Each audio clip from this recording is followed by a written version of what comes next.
The forest of Vealora was a place of impossible beauty and silent, watchful dread. Ancient trees, their bark the color of dried blood and their leaves shimmering with a faint internal silver light, formed a dense canopy that choked out the twin suns of the system, casting the world below in a perpetual twilight of violet and emerald. The air hung thick with the scent of damp earth, alien pollen, and the sharp tang of ozone from the frequent electrical storms that danced across the upper branches. It was here, on a bed of soft, phosphorescent moss, that the great warrior Kaelin of the Azure Fang clan had come to meet her end. Her magnificent blue skin, usually vibrant and flawless, was now marred by a dozen deep gashes from the razor-sharp claws of a Scarvath predator. A beast she had fought with desperate, fading strength until her own body betrayed her. Her long, white hair, once braided with intricate beads of polished obsidian, was now a tangled, blood-matted mess around her face. She lay on her back, her chest rising and falling in shallow, painful gasps, her eyes closed against the pain and the finality of it all. She had accepted her fate. To die in the sacred forest was an honor for her people, a return to the embrace of the World Mother. There would be no more battles, no more burdens of command, no more lonely nights staring at the strange, cold stars that were not her own. She let go, her mind drifting towards the peaceful silence of the afterlife. Her acceptance was shattered by a sound that did not belong. It was not the chittering of the crystal-winged insects or the low hum of the bioluminescent flora. It was a heavy, labored breathing, followed by the crunch of a boot on a dry branch. Kaelin's eyes snapped open, her warrior's instincts flaring even through the fog of her injuries. She saw him then, a human. He stood at the edge of the small clearing, his form silhouetted against the dim, filtered light. He was tall and lean, dressed in the practical, mud-stained fatigues of an off-world explorer, his dark hair plastered to his forehead with sweat. His name was Corwin, and he looked as lost and exhausted as she felt. His eyes, wide with shock and concern, were fixed on her prone form. For a moment, they simply stared at each other. The last of a proud warrior lineage and a lone, stranded human. Two strangers from worlds that had never been meant to meet. Kaelin's hand, which had been resting limply at her side, twitched. She had no strength left to fight, no voice left to warn him away. She could only watch as the strange, pink-skinned creature took a hesitant step forward. His expression one of profound confusion and dawning horror at her wounds. Corwin had been running for 3 days. His survey shuttle had been torn apart by a freak ion storm during atmospheric entry, scattering his crew across the uncharted continent of this godforsaken planet.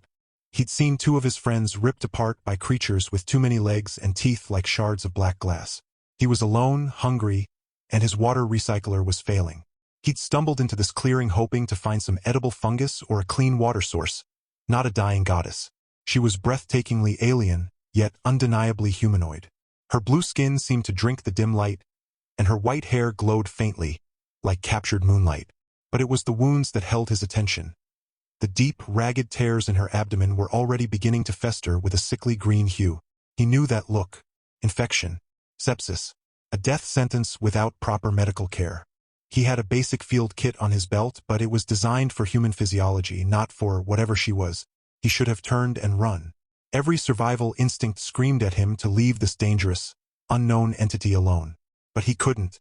He saw the life fading from her strange, golden eyes, and he saw a person, not a monster. Swallowing his fear, he knelt beside her, his movements slow and deliberate to show he meant no harm. "Hey!" he whispered, his voice rough from disuse. "It's okay. I'm not going to hurt you." Kaelin felt a wave of disbelief so strong it momentarily pushed back the pain. This human was speaking to her, in the guttural, simple tongue of his people, and he was offering comfort. It was absurd. Her people, the Valerans, were the apex predators of this world. They were warriors who drank the blood of their enemies and carved their victories into their bones. They did not accept pity, especially not from a soft, fragile-looking creature like this one. Yet, as his shadow fell over her, she felt no threat, only a strange, alien warmth. She watched, her breath catching in her throat, as he carefully opened his pack and pulled out a small metallic case. His hands, though calloused from work, moved with a surprising gentleness as he prepared a sterile wipe. He was going to touch her. A human was going to lay his hands upon a warrior of the Azure Fang. It was a sacrilege. It was terrifying. She wanted to pull away, to snarl a warning, but her body was a prison of agony, and his presence, against all logic, felt like an anchor in the sea of her despair. She closed her eyes again, not in acceptance of death this time, but in a strange, vulnerable surrender to whatever this bizarre encounter was to be. His fingers brushed against her skin, and the contact sent a jolt through both of them. Her skin was cool to the touch, like polished stone, but beneath it, he could feel the frantic, fluttering pulse of her heart. He worked quickly, cleaning the worst of the gore from her wounds with his limited supplies. He knew it was futile. The antiseptic wouldn't work on her biology, and the bandages were too small, but he had to try. As he worked, he kept up a quiet, steady stream of nonsense. His voice a low murmur in the quiet forest. "My name's Corwin," he said, more to himself than to her. "I think my ship is about 100 clicks that way, if I can ever find it again. My pilot, Jax, he always said I had a talent for getting lost. Guess he was right." He glanced up at her face, searching for any sign of understanding.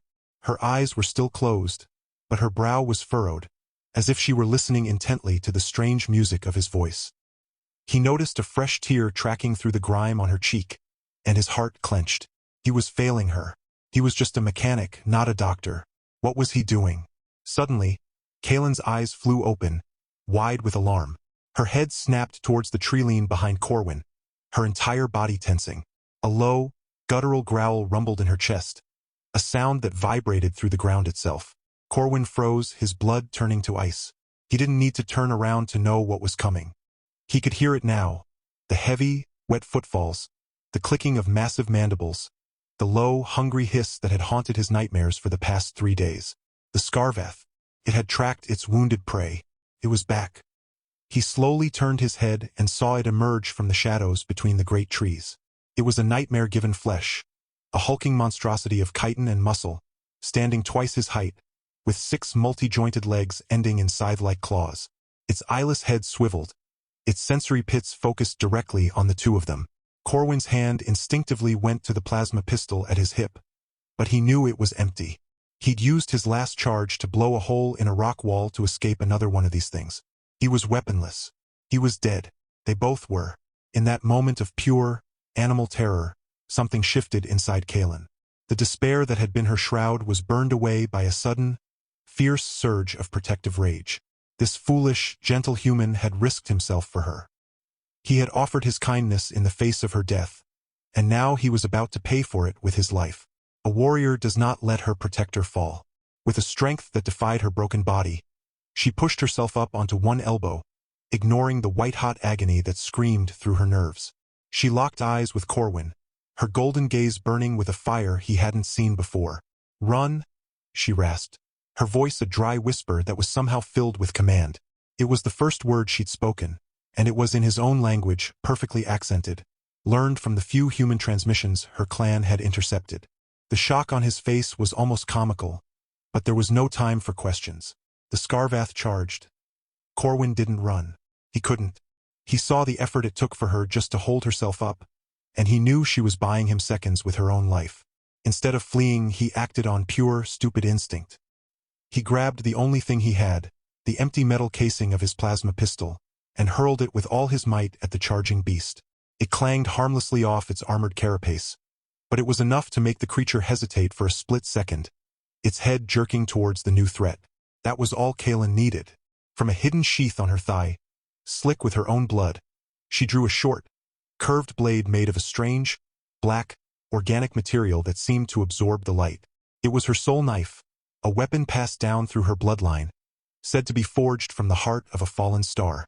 With a cry that was part pain, part battle fury, she lunged, not at the beast's main body, but at its leading leg joint.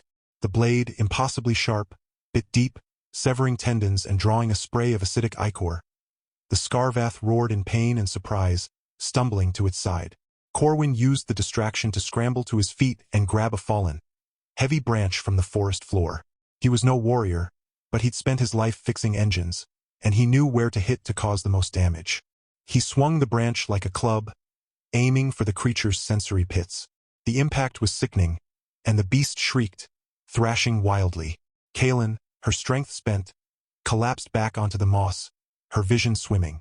She watched through a haze of pain as the human, This Corwin fought with a desperate, clumsy courage that was utterly alien to her people's elegant, lethal style. He was getting cut, his arms bleeding from glancing blows, but he didn't stop. He was fighting for her. The thought was so strange, so illogical, that it brought a ghost of a smile to her cracked lips. He was ridiculous. He was brave. He was hers to protect. The fight was a brutal, chaotic dance of survival. Corwin managed to jam his branch into the creature's mouth, holding its snapping jaws at bay while it tried to crush him with its remaining limbs. He was losing. His arms were trembling, his breath coming in ragged gasps. He was going to be crushed. Just as his strength was about to fail, Kaelin found a final reserve of willpower. She wouldn't let him die. Not for her. With a final, agonizing effort, she threw her soul knife.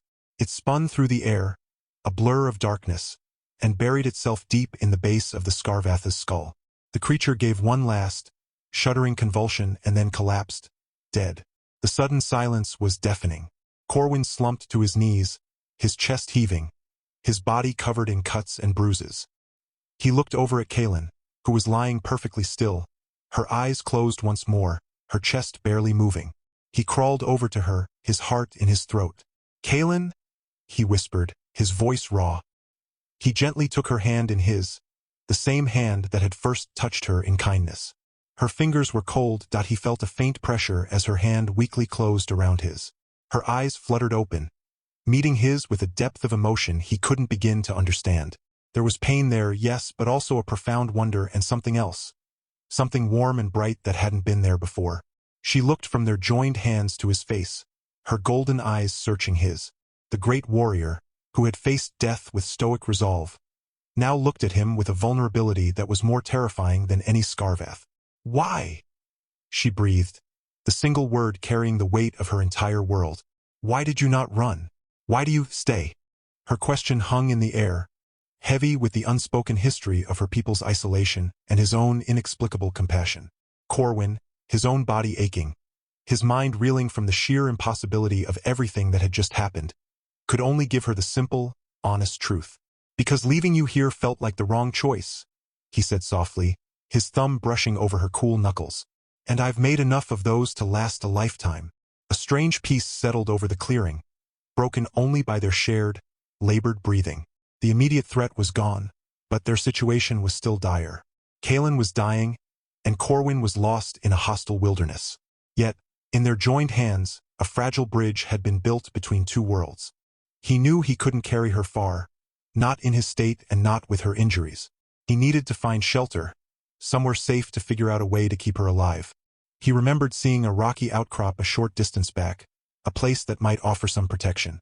"We need to move," he told her, his voice firm but gentle. Can you walk if I help you?" Kaelin, her pride warring with her desperate need, finally gave a single curt nod. She would not be a burden. She would not let his sacrifice be in vain. With immense difficulty, they got to their feet. Corwin wrapped her arm around his shoulders, taking most of her weight. She was surprisingly light, despite her formidable presence. They moved slowly, painfully, through the alien forest, each step a test of their combined will. Corwin talked to her as they walked, his voice a steady anchor in the oppressive silence of the woods. He told her about his home, about the vastness of human space, about his love for fixing broken things. She listened in silence, her head resting against his, her breathing a soft rhythm against his neck. She told him nothing of her own world. Not yet. That knowledge was a dangerous gift, and she wasn't sure he was ready for it. But she absorbed his words, his strange human concepts of home and purpose, and found them both naive and deeply comforting. They reached the rocky outcrop just as the first drops of an acid rain began to fall from the bruised purple sky. It was a shallow cave, just deep enough to keep them dry. Corwin helped her sit down against the smooth stone wall and immediately set to work trying to make her comfortable. He used his knife to cut strips from his own shirt to rebandage her wounds, his movements careful and efficient. He offered her the last of his water, which she accepted with a quiet grace that belied her ferocity in battle. As he worked, he noticed the intricate tattoos that coiled around her arms, patterns of stars and fanged serpents that seemed to shift in the dim light. "What are these?" he asked, his finger hovering just above the ink. "They are my story," she replied, her voice a little stronger now. "My kills, My lineage, my shames. She paused, looking at him with a new kind of curiosity. Your skin has no story. It is blank. Corwin laughed, a genuine, warm sound that seemed to startle her. Yeah, well, we humans tend to keep our stories inside or in books. Or sometimes, he added, looking pointedly at his own scarred hands, in the things we build. He showed her his hands, calloused and nicked from a lifetime of working with machines. These are my story. Every scar is a lesson learned. Kaelin studied his hands with intense focus. Then slowly, deliberately, she lifted her own hand and placed it over his. Her touch was electric. Your story is a good one, she said, her voice barely a whisper. It is a story of creation, not just destruction. The compliment, so simple and direct, struck him deeply. He had never thought of his life's work in such a way. As the hours passed and the storm raged outside, a strange intimacy grew between them. The barriers of species and culture began to soften, worn away by shared pain and mutual dependence. Kaelin, in a moment of uncharacteristic openness, told him about the Scarvath, how they were a blight on her world, a mindless hunger that her people had been fighting for generations. She spoke of her clan, the Azure Fong, and their duty to protect the sacred forests. She did not speak of her rank, or her title, or the weight of leadership that had driven her so deep into the wilds alone. Corwin, in turn, told her about his crew, his fear of being truly alone in the universe. He confessed his deepest, most secret hope, that somewhere out there, among all the stars, humanity wasn't just a plague of conquerors, but could be something more. He hoped they could be friends. Kaelin absorbed his words, her golden eyes thoughtful. Friend? She repeated, testing the word on her tongue. A strange concept for a warrior. We have allies and we have enemies. But a friend? She looked at their hands, still loosely clasped. Perhaps this is what a friend feels like. Their fragile peace was shattered by a new sound. A high-pitched, keening wail that echoed through the forest, far away but growing closer. Kaelin's entire body went rigid. Her face, which had been softening with their conversation, hardened into a mask of grim resolve. Hunters, she hissed, her voice tight with fear. Not of the forest, of my own kind. Corwin's blood ran cold. Your own people are hunting you? She nodded, her eyes darting towards the cave entrance. There is a schism in my clan. A faction believes we should purge all outsiders, that your kind brings only death and corruption. They see my mission to observe you, to learn, as a betrayal. She looked at him, her expression filled with a terrible conflict. If they find you with me, they will kill you without hesitation. And they will make my death a long and public one, a warning to others. Panic threatened to overwhelm Corwin, but he saw the fear in her eyes. Not for herself, but for him. He couldn't let her face this alone. He had already chosen his path when he stayed with her in the clearing. Then we don't let them find us, he said, his voice steady. We get out of here. Which way is safe? Kaelin was silent for a long moment, her mind racing through the geography of her world, weighing their options. Her body was failing and his was battered. They couldn't outrun trained hunters. There was only one place they might find sanctuary, a place so forbidden, so dangerous, that even her enemies would not dare to follow. It was a gamble that could kill them both, but it was their only chance. She met his gaze, her decision made. There is a place, she said, her voice low and urgent, deep in the heart of the forest, where the World Mother sleeps. It is a place of power and madness. My people believe it is cursed, but it is the only place they will not look. She squeezed his hand, her grip surprisingly strong. Do you trust me, Corwin? He looked into her ancient, golden eyes, saw the warrior, the leader, and the vulnerable woman all at once. He saw the trust she was placing in him by revealing this secret. He thought of the human who had accepted death, and the one who now held his hand, offering him a future he couldn't imagine. He thought of his own blank skin and the story he was writing right now in this moment. He gave her a slow, determined nod. I trust you, Kaelin. Her name on his lips felt like a promise. With that, they gathered their meager strength and slipped out of the cave, back into the storm-washed forest, heading not for safety, but for the very heart of the unknown. Their journey was far from over. In fact, it was only just beginning, and the path ahead led into a legend that could either save them or consume them whole. The forest watched them go, its silver leaves whispering secrets to the wind, as two lost souls from different worlds walked hand in hand into a destiny neither of them could have foreseen. The path to the heart of Veilora was not a path at all, but a series of trials woven into the very fabric of the forest. Kalen led Corwin through groves where the trees wept a viscous, hallucinogenic sap that forced them to cover their faces with torn strips of his fatigues, their minds assaulted by fleeting visions of their deepest fears and regrets. He saw his crewmates dying again and again, their faces twisted in accusation. She saw her clan turning on her, their blue faces contorted with hatred, her own soul knife buried in her father's chest.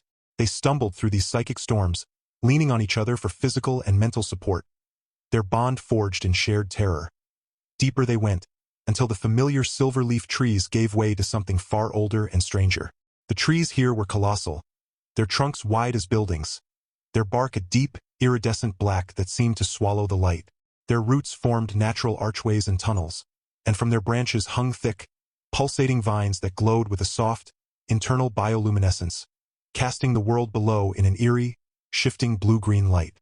This was the domain of the World Mother, the place her people called the Whispering Weald. The air itself felt alive, heavy with a silent, ancient intelligence that watched their every move. Kalen's steps grew hesitant, her usual warrior's confidence replaced by a deep, reverent fear. "This place is not just cursed," she whispered, her voice barely audible over the low hum that vibrated through the ground. "It is sentient. Tests those who enter. Many have come seeking its power. None have returned the same." Their first true test came at a river of liquid shadow that cut through the forest floor. Its surface was perfectly still, reflecting the glowing canopy above like a dark mirror. There was no way around it. The banks stretched into infinity in both directions. As they approached, ghostly figures began to rise from its depths. Echoes of the dead, their forms shimmering and indistinct. Corwin saw the faces of his lost crew, their mouths open in silent screams. Kalen saw the fallen warriors of her clan, their eyes accusing her of cowardice for fleeing her hunters. The figures reached out with spectral hands, their touch promising despair and surrender. "Do not look at them," Kalen commanded, her voice strained. "They are lies given form. They feed on doubt." But the pull was strong. Corwin felt a wave of crushing guilt, a desire to just let go and join his friends in their peaceful oblivion. It was Kalen who saved him this time. She grabbed his face with both hands, forcing his gaze away from the river and onto her own intense golden eyes. "Your story is not finished, Corwin," she declared, her voice ringing with a strength he hadn't heard since their battle with the Scarvath. "You are a builder, not a ghost. Remember your hands." Her words, echoing his own earlier sentiment, cut through the psychic fog. He focused on the feel of her cool skin against his, on the solid reality of her presence, and the ghostly figures began to fade. Together, holding hands tightly, they stepped into the river. The water was not cold or wet, but a strange, tingling energy that passed through them, leaving them feeling strangely cleansed and renewed. They had passed the first trial. On the other side, they found a small, hidden grotto, a place of respite. Here, Kalen finally allowed herself to rest, her body pushed to its absolute limit. As Corwin tended to her wounds once more, he noticed something new. The green infection was receding, replaced by a faint, silver sheen spreading from the edges of the cuts. The forest itself was healing her. "The World Mother provides for those she deems worthy," Kalen explained, a note of awe in her voice. For the first time, a flicker of hope lit her eyes. Maybe they wouldn't die in this place after all. Their moment of peace was shattered by a sound that froze their blood. The sharp, rhythmic clang of metal on stone. Their hunters had found them. They were close. Peering through a crack in the grotto's entrance, Corwin saw them. 3 Valoran warriors, their blue skin painted with the stark white sigils of the Purifier faction, their white hair bound back in severe warrior braids. They were heavily armed, their movements precise and lethal. At their head was a female warrior whose presence radiated authority and cold fury. Her eyes, the same golden hue as Kalen's, scanned the area with a predator's patience. "That's my sister, Lyra," Kalen breathed, her voice filled with a mixture of grief and dread. "She leads the Purifiers. She believes I am a traitor for wanting peace with your kind." The betrayal in her voice was palpable. Her own blood was hunting her to her death. Trapped, with Kalen too weak to fight and Corwin virtually unarmed, their situation seemed hopeless. Lyra's voice, clear and commanding, echoed through the trees. "Kalen, show yourself. Your hiding is an insult to our ancestors." Face your judgment with honor. Kaelin closed her eyes, her hand tightening around Corwin's. He could see the resignation returning, the warrior preparing to meet her end to buy him one last chance to escape. But Corwin's mind was racing. He was a mechanic. He understood systems, pressure points, and how things worked. He looked at the grotto, at the massive, glowing vines hanging from the ceiling, at the strange, crystalline fungi growing on the walls that pulsed with stored energy. This whole place was a machine of sorts, a living, breathing engine of nature. And he knew how to break an engine that he turned to Kaelin, his eyes alight with a desperate plan. "Can you trust the forest? Truly trust it?" he asked urgently. She looked at him, confused, but nodded. "The World Mother is our oldest ancestor. She is truth itself." "Then," Corwin said, a wild, determined grin spreading across his face, "we're going to give your sister a very rude welcome from Grandma." He pointed to a large cluster of the energy-storing fungi near the grotto entrance. "When I say now, I need you to throw your soul knife at that cluster. Not to kill, just to rupture it." Kaelin, trusting him implicitly now, readied her blade, her confusion giving way to a fierce curiosity. Corwin then scrambled up the grotto wall, using his knowledge of leverage and grip to climb with a speed that surprised even himself. He positioned himself near the thickest of the glowing vines. Below, Lyra and her hunters were closing in, their weapons drawn. "Last chance, sister," Lyra called out, her voice losing its patience. "Come out, or we will burn this heretic's den to the ground." "Now, Kaelin!" Corwin yelled. Kaelin's arms snapped forward, and her black soul knife flew through the air, striking the fungal cluster with perfect accuracy. It burst with a blinding flash of light and a concussive wave of raw energy. The explosion startled the hunters, but more importantly, it agitated the massive vine above them. The vine, a primary conduit for the forest's energy, recoiled violently from the sudden discharge. Corwin, timing his move perfectly, threw his entire weight onto a critical junction in the vine's root system. There was a deep, groaning crack from the ancient tree above, and a massive section of the vine, along with a shower of glowing spores and heavy branches, came crashing down directly onto the path where the hunters stood. Lyra and her warriors were thrown back by the impact, buried under a tangle of living wood and earth. The forest itself had risen to defend its guests. In the chaos and the blinding cloud of spores, Corwin slid down the rock face and grabbed Kaelin's hand. "Run!" he gasped. They didn't look back. They ran deeper into the whispering weald, towards its very heart, leaving their pursuers entangled and furious in the wrath of the World Mother. Their flight was frantic, but for the first time, they were not just running away. They were running towards something. A sanctuary, a mystery, and a future that was now irrevocably intertwined. The forest, their unlikely ally, closed in behind them, its ancient paths shifting to hide their trail, its silent intelligence now a shield between them and the deadly world they had left behind. The heart of the whispering weald was not a place, but a being. They found it in a vast, circular clearing where the colossal black trees formed a perfect ring.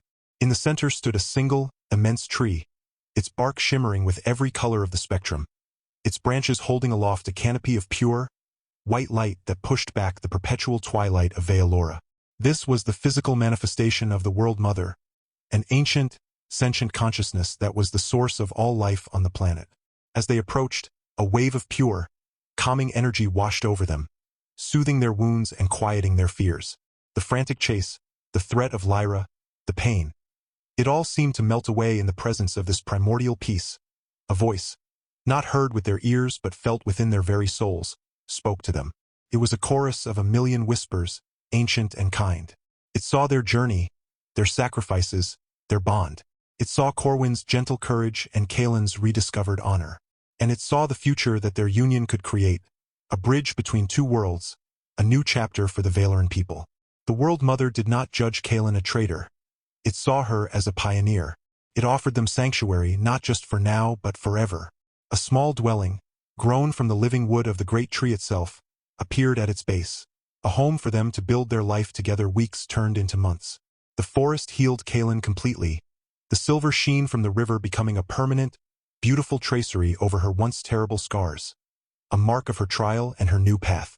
Corwin, using his ingenuity, learned to work with the living materials of the forest, creating tools, furniture, and even simple machines that harmonized with the wield's energy, not fought against it.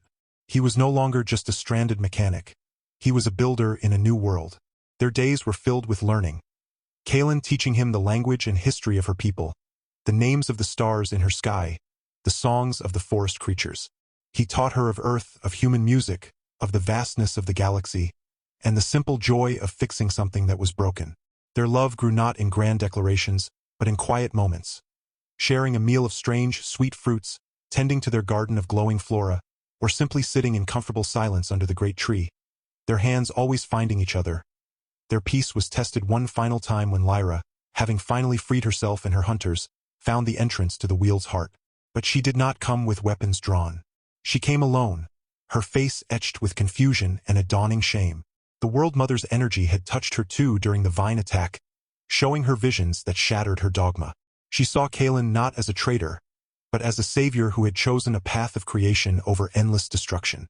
She saw Corwin not as a corrupting invader, but as a catalyst for change her stagnant society desperately needed. Lyra fell to her knees before the great tree, not in submission, but in apology. She pledged her loyalty to her sister and to the new future she represented. The schism in the Azure Fang clan was healed, not by blood, but by understanding. With Lyra's return, the outside world slowly began to reconnect with the heart of the forest. Kaelin, now recognized as a leader of profound wisdom, became a bridge for her people. She introduced them to Corwin's ideas of cooperation and innovation, while he learned from their deep connection to their world. Their little home at the base of the World Mother became a place of pilgrimage and learning. And then, their family began. The first child, a daughter with her mother's vibrant blue skin and her father's dark, curious eyes, was born under the white light of the great tree. They named her Alara, which in the old tongue meant hope. She was followed by a son, Ronan, whose hair was a shock of white like his mother's, but whose laugh was pure Corwin. Then came another daughter, Lyra, named in honor of her aunt's redemption, and finally, a son, Eris. Their home, once a quiet sanctuary, was now filled with the joyful noise of their children. For beautiful souls who were the living embodiment of two worlds joined as one. They were raised on stories of a human who chose kindness over fear and a warrior who learned that the greatest strength is love. They played among the silver leaves and the glowing vines, heirs to a legacy of peace and unity. Corwin and Kaelin, their hands still forever intertwined, watched their family grow, their hearts full. They had faced death, betrayal, and the unknown, and from it all, they had built a life more wondrous than any legend. A happy ending written not in the stars, but in the laughter of their children in the heart of their alien forest home.